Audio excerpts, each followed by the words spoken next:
Good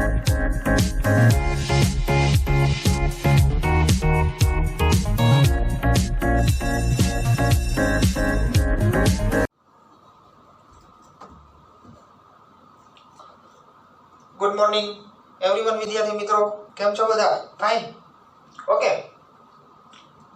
તો ચાલો થોડોક અભ્યાસ કરી લઈએ. પહેલા તો આપણે પહેલા લેક્ચરની વાત કરી લઈએ કે આપણે ચેપ્ટર 6 તત્વોનું અલગીકરણ અને એના માટેના સામાન્ય સિદ્ધાંતો અને પ્રક્રમો વિશે આપણે અભ્યાસ કરવાનો છે. હવે એની અંદર આપણે ધાતુકર્મ વિધિનો ઇતિહાસ વિધિસર આપણે ધાતુકર્મ વિધિનો અભ્યાસ જોતા હતા. તેમાં આપણે ઘણા બધા પુરાવાઓ લીધા કે એના દ્વારા ખબર પડી કે પ્રાચીન કાળની અંદર પણ શું હતું કે ધાતુઓ અસ્તિત્વ ધરાવતી હતી એવું આપણે સાબિત કર્યું અલગ અલગ પુરાવા લઈને.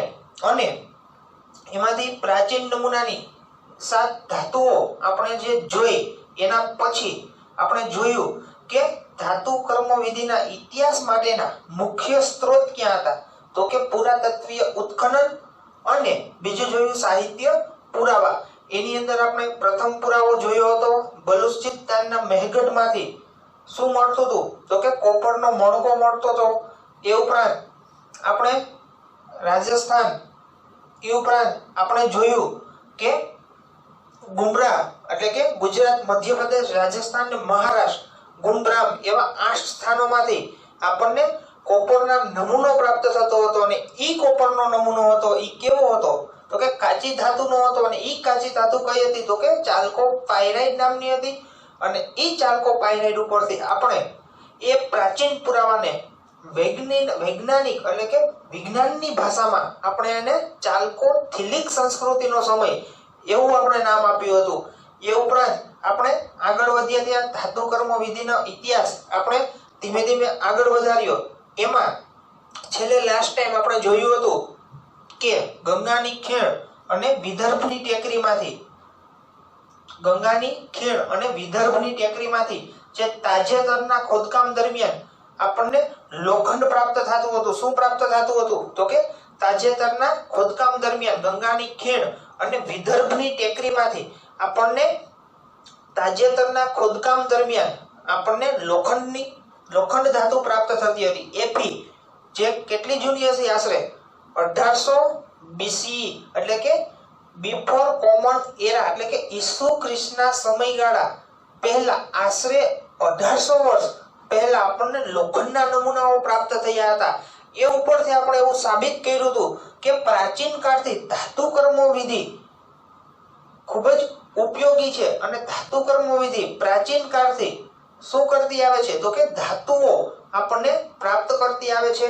હવે આપણે લાસ્ટ ટાઈમ ધાતુ કર્મ વિધિની અંદર ઇતિહાસ આપણે વિધિસર આગળ વધાર્યો.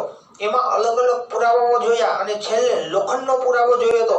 એવી જ રીતના આપણે હજી થોડો વધુ પ્રાચીન પુરાવાની વાત કરી લઈએ. તો ધાતુ કર્મ વિધિનો ઇતિહાસ એની અંદર પ્રાચીન પુરાવાની વાત કરીએ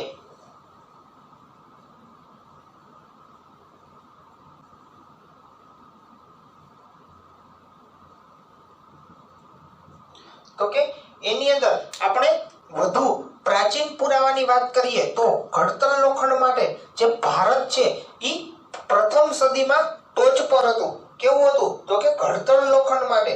શેના માટે આપણે આ પ્રાચીન પુરાવાની વાત કરીએ છીએ એની અંદર પેલું જોઈએ તો કે ઘડતર લોખંડ. આ લોખંડ છે એક ઘડતર લોખંડ, એક લોખંડનો પ્રકાર છે. તો કે ઘડતર લોખંડ માટે ભારત પહેલી સદીમાં પ્રથમ સદીમાં કેવું હતું, તો કે ટોચ પર હતું. ભારતનું સ્થાન ઘડતર લોખંડ માટે પ્રથમ સદીની અંદર કેવું હતું, તો કે ભારત ઘડતર લોખંડ માટે પ્રથમ સદીની અંદર ટોચ પર હતું. એટલે કે ભારત અગ્રેસરનો ક્રમ ધરાવતું હતું ઘડતર લોખંડ માટે. એક લોખંડનો પ્રકાર છે. આપણે એનું ઉદાહરણ હમણાં થોડી વાર પછી જોઈએ. હવે બીજું જોઈએ તો કે એની ઉપરથી આપણને ગ્રીક પુરાવાઓ, બીજું આપણને શું પ્રાપ્ત થયું કે ગ્રીક પુરાવા ઉપરથી ગ્રીક પુરાવાની વાત કરીએ તો કે ગ્રીક પુરાવાઓ છે એમાં ક્રુસિબલ પદ્ધતિથી આપણે ભારતમાં સ્ટીલનું ઉત્પાદન કરાવતા હતા. વિદ્યાર્થી મિત્રો ખાસ ધ્યાન રાખજો, ક્રુસિબલ પદ્ધતિથી એટલે ગ્રીક પુરાવાઓની વાત કરીએ તો ક્રુસિબલ પદ્ધતિથી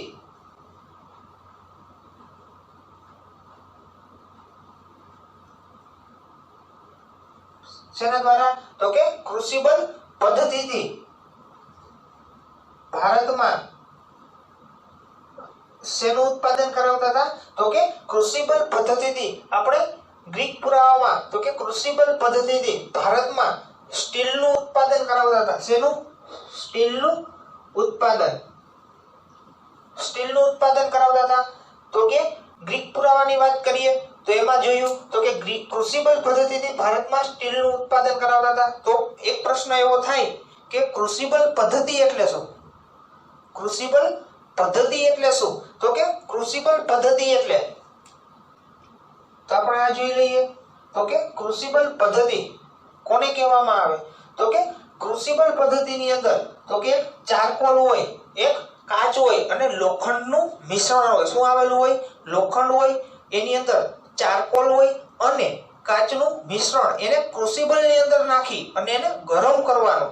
એટલે ઈ પદ્ધતિ દ્વારા આપણને ભારતની અંદર આપણે સ્ટીલનું ઉત્પાદન કરાવતા હતા. ઈ આપણને ગ્રીક પુરાવાની અંદર સાબિત થયું. તો કે આ ક્રુસિબલ પદ્ધતિ છે એની અંદર શું આવેલું હોય? તો કે ક્રુસિબલ Fe પ્લસ ચારકોલ અને પ્લસ કાચ, એને શું કરાવવાનું? તો કે એને ગરમ કરાવતા હતા. હવે જ્યારે આને ગરમ કરાવો છો ત્યારે ક્રુસિબલ પદ્ધતિમાં સમજાઈ ગયું મિત્રો કે ક્રુસિબલ પદ્ધતિ એટલે શું? ક્રુસિબલ પદ્ધતિ એટલે કે લોખંડનો ભૂકો હોય, લોખંડ પ્લસ ચારકોલ અને એની અંદર કાચ, એટલે ત્રણેય વસ્તુને ત્રણેયને મિશ્રણ કરી ભેગું કરી અને એને ક્રુસિબલની અંદર નાખી અને એને ગરમ કરવામાં આવતું હતું. એને ગરમ કર્યા બાદ આપણે ભારતમાં સ્ટીલનું ઉત્પાદન કરાવતા હતા. એટલે કે આ જે ભારતમાં જે સ્ટીલનું ઉત્પાદન થતું હતું એને એ સમયમાં આપણને ગ્રીક પુરાવાઓ આપ્યા અને જે ભારતમાં જે સ્ટીલનું ઉત્પાદન થતું હતું એને જોજો એ સમયમાં આ સ્ટીલને કેવી રીતના સન્માનિત કરવામાં આવ્યો હતો એ તમે જોઈ લો કે આ ભારતની અંદર જ્યારે આ સ્ટીલનું ઉત્પાદન થતું હતું એને મસ્ત ઓરિએન્ટલ એટલે કે મસ્ત અજાયબી એવું નામ આપવામાં આવ્યું હતું. એને ઇંગ્લિશમાં જ્યાં સ્ટીલનું ઉત્પાદન આપણે એ વખતના સમયમાં ક્રુસિબલ પદ્ધતિથી કરાવતા હતા ત્યારે એને ઇંગ્લિશમાં એક મસ્ત સેન્ટેન્સ કીધું હતું. તો કે wonder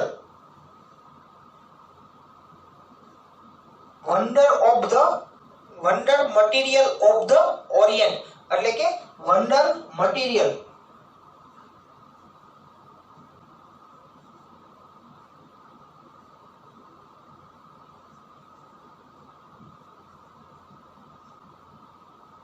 wonder material of the Orient.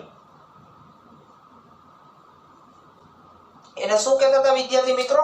જે ભારતની અંદર જ્યારે આપણે ક્રુસિબલ પદ્ધતિ દ્વારા આપણે લોખંડનું એટલે કે સ્ટીલનું ભારતની અંદર જ્યારે સ્ટીલનું ક્રુસિબલ પદ્ધતિથી આપણે જ્યારે ઉત્પાદન કરાવતા હતા ત્યારે એ સ્ટીલને એ સમયની અંદર એક મસ્ત એવી અજાયબી એટલે કે એક મસ્ત અજાયબી સામગ્રી જે હતી એ સ્ટીલ ત્યારે એ વખતમાં એના ખૂબ જ એવા સારા વખાણ કરવામાં આવ્યા હતા. અને એ વખાણ કયા સેન્ટેન્સ એટલે કે કયા વાક્ય દ્વારા કરવામાં આવ્યા હતા?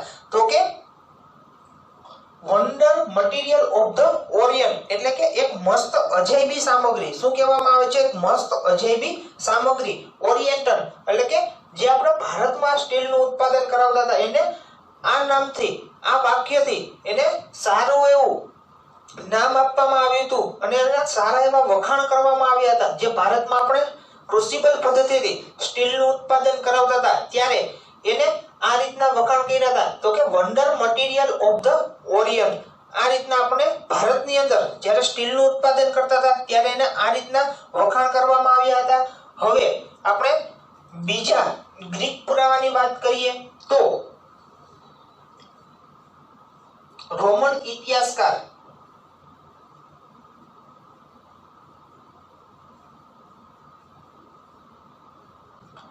ખાસ યાદ રાખજો કે રોમન ઇતિહાસકાર ક્વિન્ટસ, કોણ?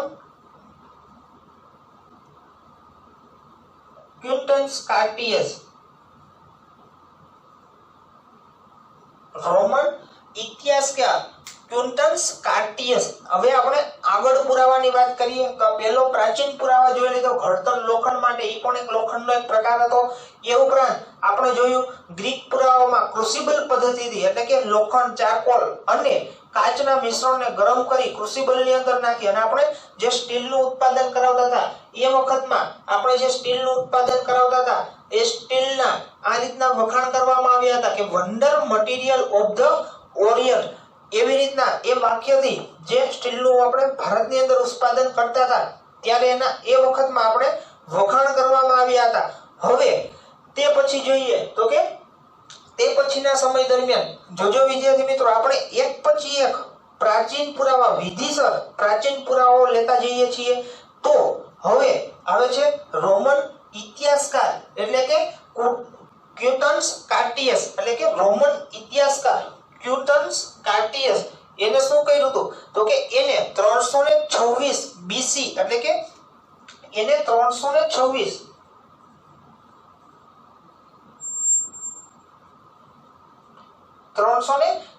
બીસી એટલે કે 326 બિફોર કોમન, 326 બિફોર કોમન એટલે કે ઈસુ ખ્રિસ્તના સમયગાળા પહેલા આશરે 326 વર્ષ પહેલા શું કીધું છે તો કે આપણે આની વાત કરીએ છીએ રોમન ઇતિહાસકાર ક્વિન્ટસ કાર્ટિયસ. હવે એની અંદર આપણે જોઈએ કે 326 બીસી એટલે કે ઈસુ ખ્રિસ્તના સમયગાળા પહેલા આશરે 326 વર્ષ પહેલા શું કર્યું હતું તો કે એની ત્યાં તક્ષશિલા ના પોરસે તક્ષશિલાના પોરસે એવા મહાન સિકંદરને શું કર્યું હતું કે અનેક ભેટો આપી હતી, અનેક અદ્ભુત ભેટો આપી હતી. તક્ષશિલાના પોરસે મહાન સિકંદરને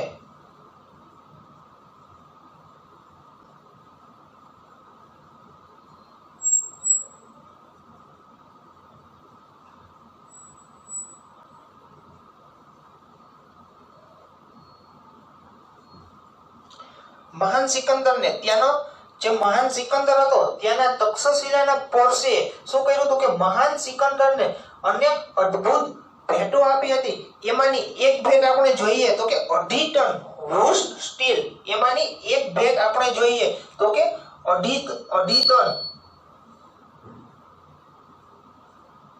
શું કીધું છે એમાંની એક ભેટ આપણે જોઈએ તો કે એક ભેટ એની અંદર 2.5 ટન રૂસ્ટ સ્ટીલ. એક ભેટ આપણે ઉદાહરણ લઈ લઈએ તો કે અનેક પ્રકારની ભેટો આપી હતી, એમાંથી આપણે એક ભેટનું ઉદાહરણ લઈ લઈએ તો કે 2.5 ટન શું કીધું છે 2.5 ટન રૂસ્ટ સ્ટીલ.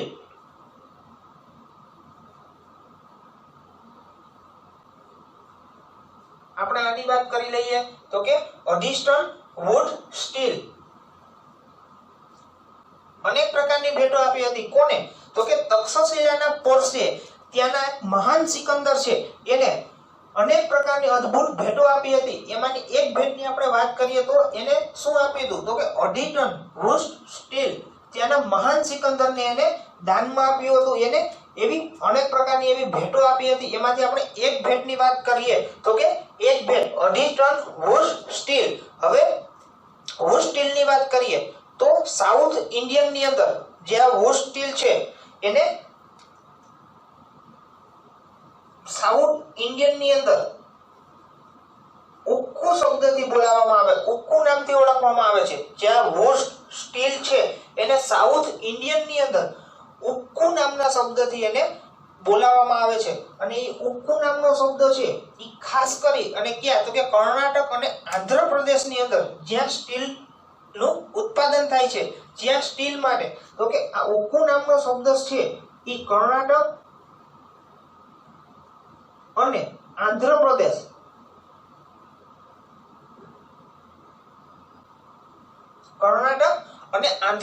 ની અંદર જ્યાં સ્ટીલ માટે ઉક્કુ શબ્દ વાપરવામાં આવતો હતો. કયો શબ્દ વાપરવામાં આવતો હતો તો કે સ્ટીલ માટે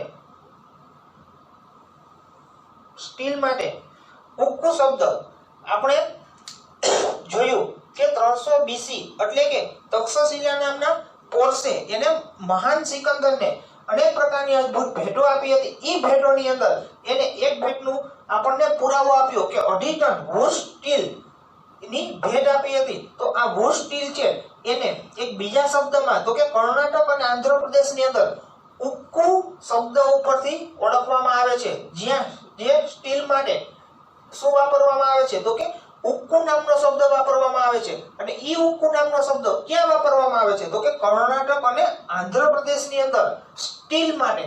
આપણે જોયું કે પહેલા આપણે વોશ સ્ટીલ એવું વાપરતા હતા, બરોબર, આ રાજાના સમયમાં.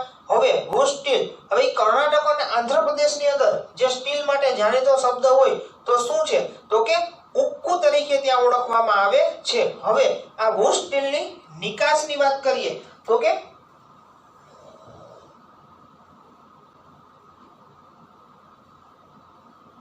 વોશ સ્ટીલની નિકાસ આપણો ભારત છે, આપણું ભારત એ વોશ સ્ટીલની નિકાસ કઈ જગ્યાએ કરતું હતું તો કે યુરોપ અને આરબ દેશોમાં. કઈ જગ્યાએ કરતું હતું? જ્યાં વોશ સ્ટીલ છે એની નિકાસ કઈ જગ્યાએ તો કે યુરોપ અને આરબ દેશની અંદર. આપણો ભારત છે એ આ વોશ સ્ટીલની નિકાસ મોટે ભાગે ક્યાં કરતું હતું તો કે યુરોપ અને આરબ દેશની અંદર વોશ સ્ટીલની નિકાસ કરતું હતું. સમજાઈ ગયું વિદ્યાર્થી મિત્રો? પહેલા આ પોર્શન આપણે લઈ લીધો પ્રાચીન પુરાવાની અંદર. હવે બીજા ભાગમાં જઈએ તો કે વોશ સ્ટીલની નિકાસ. હવે એ નિકાસ માટેની આપણે વાત કરીએ તો ક્યાં કરતું હતું? યુરોપ અને આરબ દેશની અંદર આપણો ભારત છે એ આ વોશ સ્ટીલની નિકાસ કરતો હતો. હવે યુરોપ અને આરબ દેશની અંદર આ વોશ સ્ટીલને કંઈક અલગ નામથી ઓળખવામાં આવતું હતું. કેવા તો કે દમાસસ.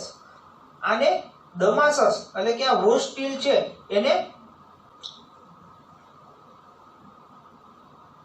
દમાસસ સ્ટીલ, એને દમાસસ સ્ટીલ એવા નામથી એને ઓળખવામાં આવતું હતું. કયા નામથી ઓળખવામાં આવતું હતું વિદ્યાર્થી મિત્રો તો કે દમાસસ સ્ટીલ.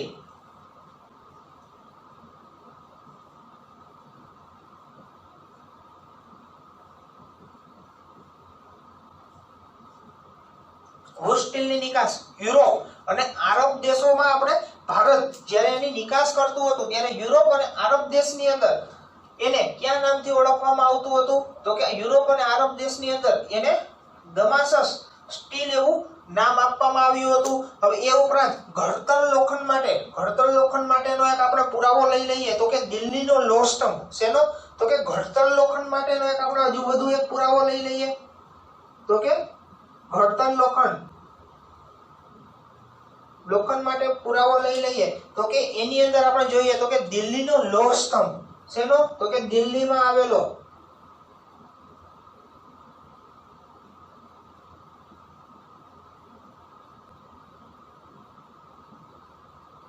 દિલ્હીનો લોહ સ્તંભ. ઘડતર લોખંડ માટેનો આપણે એક પ્રાચીન પુરાવાની વાત કરીએ છીએ તો કે ઘડતર લોખંડ માટેનો એક પ્રાચીન પુરાવો છે ઈ કયો છે તો કે ઘડતર લોખંડ માટે દિલ્હીની અંદર આવેલો લોહ સ્તંભ. ઈ આપણો કેવો છે? ઘડતર લોખંડ માટેનો પુરાવો છે. અને ઈ કેટલામી સદીમાં તો કે 5મી સદીમાં બનાવેલો હતો. ક્યાંનો પુરાવો છે આ? કેટલા વર્ષો પહેલાનો છે તો કે 5મી સદીનો આ દિલ્હીનો લોહ સ્તંભ છે ઈ ઘડતર લોખંડ માટેનો એક મસ્ત એક જબરજસ્ત સારો એવો પુરાવો છે કે 5મી સદીની અંદર દિલ્હીનો લોહ સ્તંભ. હવે એની ઉપર છતાં પણ કાટ લાગતો નથી. તો કે આ જે ઘડતર લોખંડ છે એની અંદર શું આવેલું હોય છે તો કે એની અંદર લોખંડ Fe એટલે કે લોખંડ તો આવેલું છે વિદ્યાર્થી મિત્રો. હવે લોખંડની સાથે સાથે એની અંદરથી શું આપણને પ્રાપ્ત થાય છે તો કે લોખંડ ઉપરાંત એની અંદર કાર્બન સિલિકોન શું આવેલું હોય છે? લોખંડ ઉપરાંત કાર્બન, સિલિકોન, પછી મેંગેનીઝ, એ ઉપરાંત ફોસ્ફરસ શું આવેલું હોય? મેંગેનીઝ, ફોસ્ફરસ, પછી નિકલ, કોપર અને નાઇટ્રોજન. નિકલ, કોપર અને નાઇટ્રોજન આ રીતના એની અંદર અલગ અલગ તત્વો આવેલા હોય છે, પણ ઘડતર લોખંડ માટે વધારેમાં વધારે એની અંદર શું આવેલું હોય છે? તો કે આયર્ન લોખંડ આવેલું હોય છે, અને બાકીનું થોડા ઘણા અંશે શું આવેલું હોય? તો કે carbon, silicon, manganese, phosphorus, nickel, copper અને નાઇટ્રોજન. પણ વધારેમાં વધારે શું આવેલું હોય છે? તો કે આયર્ન લોખંડ આવેલું હોય છે. આ પણ એક સારામાં સારો પુરાવો છે જે ઘડતર લોખંડ માટેનો છે, અને 5મી સદીમાં આવેલો છે. કેમાં? 5મી સદીમાં, એટલે કે આશરે તમે જોવા જાઓ તો કે 1600 વર્ષ પહેલા. કેટલા? તો કે 1600 વર્ષ છતાંય આને કેટલા વર્ષ થયા? આશરે 1600 વર્ષ પૂરા થયા. તો કે 1600 વર્ષ છતાંય તેની ઉપર કાટ લાગ્યો નથી. શું થયું છે? તો કે એની ઉપર કાટ લાગ્યો નથી.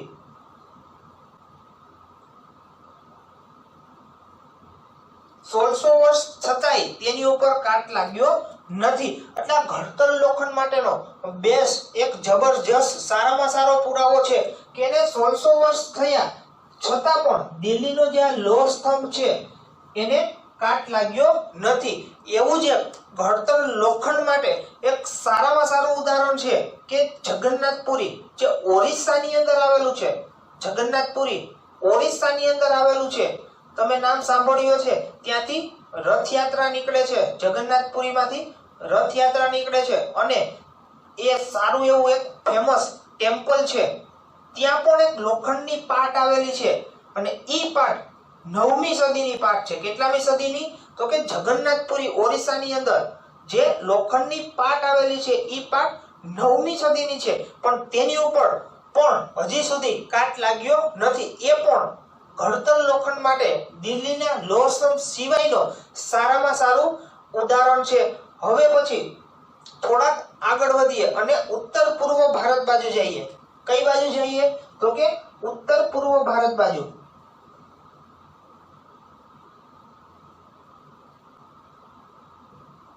ઉત્તર પૂર્વ ભારત બાજુ આપણે જઈએ ત્યાં મેઘાલય,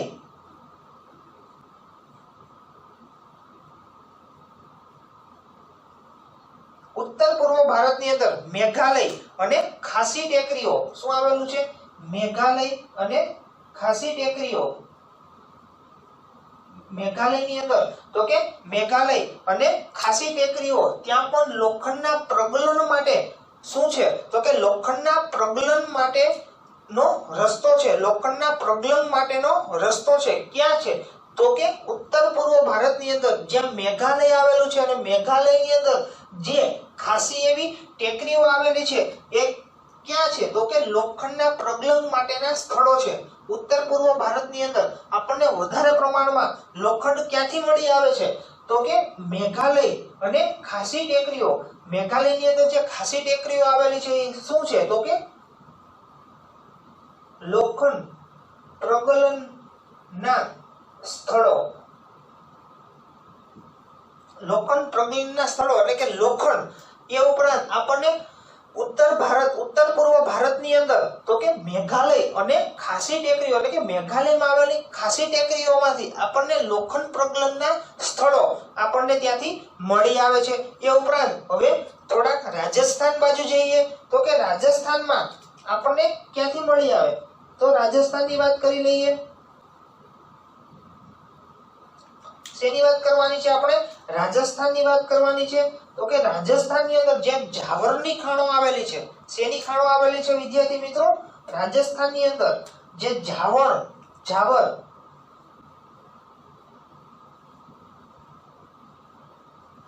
ખાસ નોટ ડાઉન કરજો આ પોઈન્ટ કે આપણે રાજસ્થાનની વાત કરીએ છીએ. આપણે પહેલા લેક્ચરની અંદર જોયું, કોપરના નમૂના વિશે અભ્યાસ કર્યો હતો. હવે આની અંદર આપણે એના પ્રાચીન પુરાવો લઈ લોખંડ અને સ્ટીલનો અભ્યાસ કર્યો. હવે પછી જે તમારી ધાતુ આવે છે કે રાજસ્થાનની અંદરથી જાવરની ખાણોમાંથી, શેમાંથી? તો કે રાજસ્થાનમાં જાવરની ખાણોમાંથી આપણને ઝીંક ઉત્પાદનના પુરાવાઓ પ્રાપ્ત થયા. જેના? તો કે ઝીંક ધાતુના ઉત્પાદનના પુરાવાઓ પ્રાપ્ત થયા. તો કે ત્યાંથી આપણે ઝીંક ધાતુ મેળવી શકીએ છીએ. તો કે આ જાવરની ખાણો છે એની અંદરથી આપણને શું પ્રાપ્ત થયું તો કે ઝીંક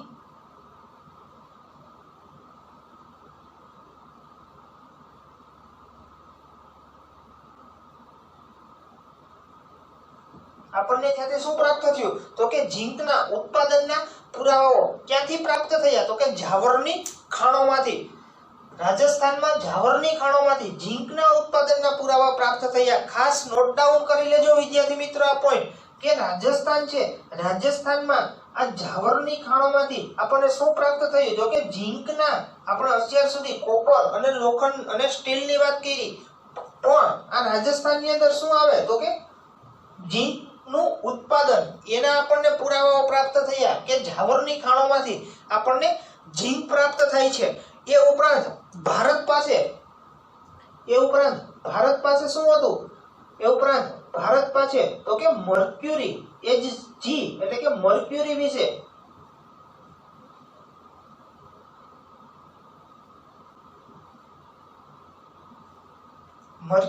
સારું એવું નોલેજ હતું ભારત પાસે શું હતું તો કે Hg એટલે કે મર્ક્યુરી વિશે ભારત પાસે શું હતું તો કે મર્ક્યુરી વિશે સારું એવું જ્ઞાન હતું એ સમયમાં ભારત પાસે શું હતું તો કે મર્ક્યુરી વિશે સારું એવું જ્ઞાન હતું અને એનો ઉપયોગ આપણે ક્યાં કરતા હતા તો કે વૈદ્યકીય હેતુ માટે આનો ઉપયોગ ક્યાં કરતા હતા તો કે વૈદ્યકીય હેતુ માટે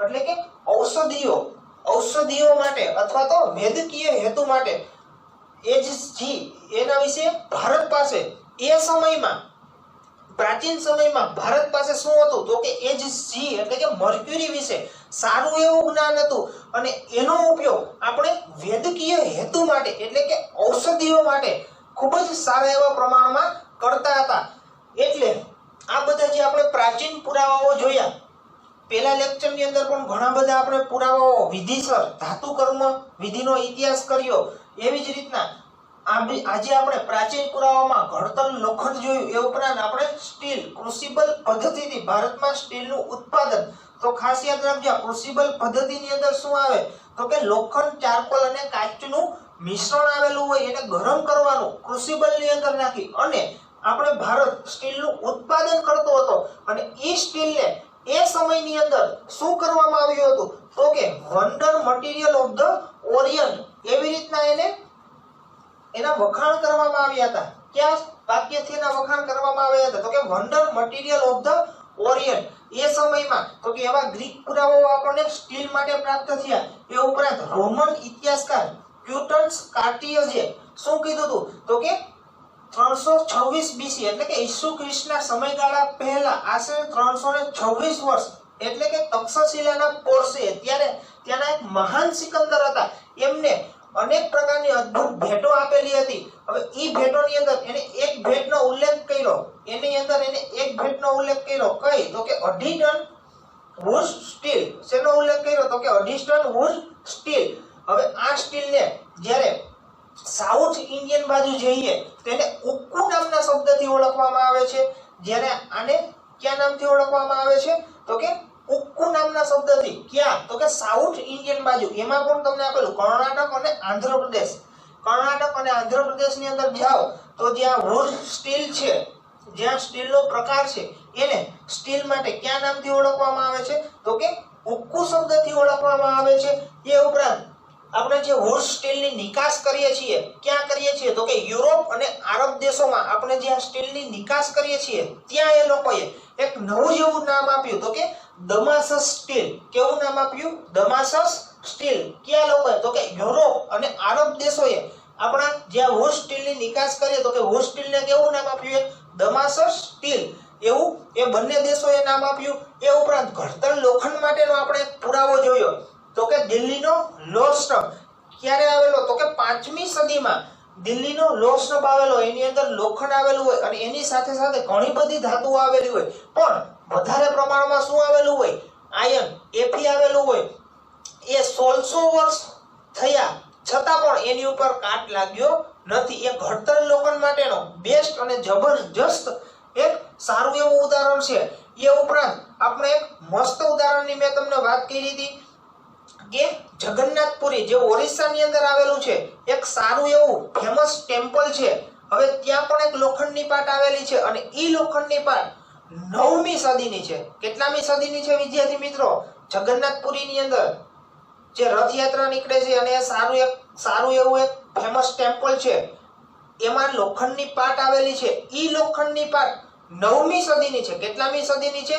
9મી સદીની. છતાં પણ એની અંદર કાટ લાગ્યો નથી. એ ઘડતર લોખંડ માટેનું સારામાં સારું ઉદાહરણ છે અને સારામાં સારો પુરાવો છે. પ્રાચીન પુરાવામાં સારામાં સારો ઘડતર લોખંડ માટેનો દિલ્હીનો સ્તંભ અને જગન્નાથપુરીની અંદર આવેલી લોખંડની પાટ એ સારામાં સારા ઉદાહરણ છે.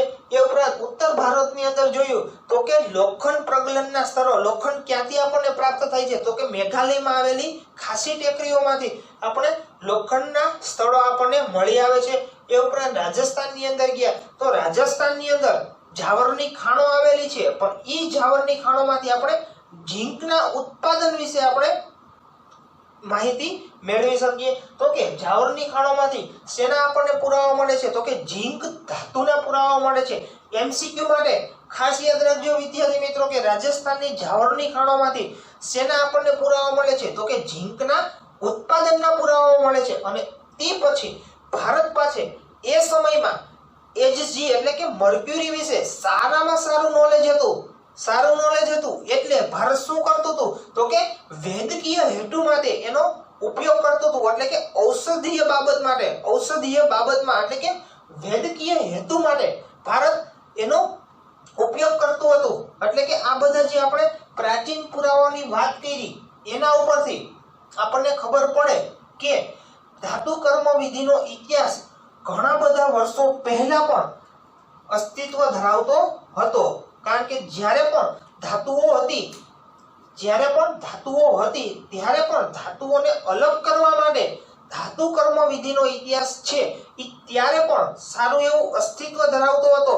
એ આપણે ઘણા બધા પ્રાચીન પુરાવાનો અભ્યાસ કર્યો અને એના ઉપરથી આપણે એમ કહી શકીએ કે ભારત એ સમયમાં ભારતનું સ્થાન ધાતુ કર્મ વિધિમાં અગ્રેસર એટલે કે પહેલા નંબરે હતું. આપણે એવું સાબિત કરી શકીએ, આપણે એવું કહી શકીએ કે એ સમયમાં પણ પ્રાચીન પુરાવાઓ હતા એ ઉદાહરણ લઈ ત્યારે ધાતુ કર્મ વિધિનો અભ્યાસ કર્યો એટલે આપણે પ્રાચીન પુરાવાઓમાંથી આપણે એવું કહી શકીએ કે એ સમયમાં પણ ભારતનું સ્થાન ક્યાં હતું? તો કે અગ્રેસરનું, ભારત પહેલા નંબરે હતો. આપણે એ વાત કરી શકીએ અને એ રીતના આપણે સાબિત કરી શકીએ. તો વિદ્યાર્થી મિત્રો આ જે હતા એ બધા પ્રાચીન પુરાવાઓની વાત કરી અને ધાતુ કર્મ વિધિનો ઇતિહાસ એના વિશે આપણે અભ્યાસ કર્યો. આ બધું જ તમને એમસીક્યુ માટે ખૂબ જ સારી રીતે ઉપયોગી બનશે. માટે આ બધું નોટપેડની અંદર વ્યવસ્થિત રીતે ઉતારી લેજો અને વ્યવસ્થિત યાદ રાખજો. કારણ કે એમસીક્યુ માટે ખૂબ જ ઉપયોગી છે ધાતુ કર્મ વિધિનો ઇતિહાસ. જે આપણે પ્રાચીન પુરાવાઓની વાત કરી, અલગ અલગ રાજ્યોની વાત કરી, ક્યાંથી લોખંડ મળતું હતું, એવા બધા જે આપણે પુરાવાઓ લીધા એ પુરાવાઓ બધા જ એમસીક્યુ માટે કંઈક ને કંઈક રીતે અલગ અલગ પ્રકારે એમસીક્યુમાં પૂછાઈ આવે. તો ખાસ કરી જે આજનો આ લેક્ચર છે એ વ્યવસ્થિત રીતે વિદ્યાર્થી મિત્રો નોટપેડની અંદર નોટ ડાઉન કરી લેજો અને વ્યવસ્થિત યાદ રાખજો. તો આપણે અહીં પૂરો કરીએ છીએ ધાતુ કર્મ વિધિનો ઇતિહાસ. પણ યાદ રાખજો કે ધાતુ કર્મ વિધિનો ઇતિહાસ પ્રાચીન કાળથી શું હતો? તો કે પ્રાચીન કાળથી એટલે કે વર્ષોથી ધાતુ કર્મ વિધિ અસ્તિત્વમાં છે અને એના ઉપરથી આપણે એમ પણ કહી શકીએ કે ભારતનું સ્થાન ધાતુ કર્મ વિધિમાં કેવું છે? તો કે ભારતનું સ્થાન અગ્રેસરનું એટલે કે પહેલા નંબરનું છે. આપણે એમ સાબિત કરી શકીએ. તો વિદ્યાર્થી મિત્રો સમજાઈ ગયું? ક્લિયર? ઓકે, તો વાંધો નહીં. હવે આ લેક્ચરને નોટપેડની અંદર નોટ કરી અને વ્યવસ્થિત તૈયાર કરી લેજો. Thank you.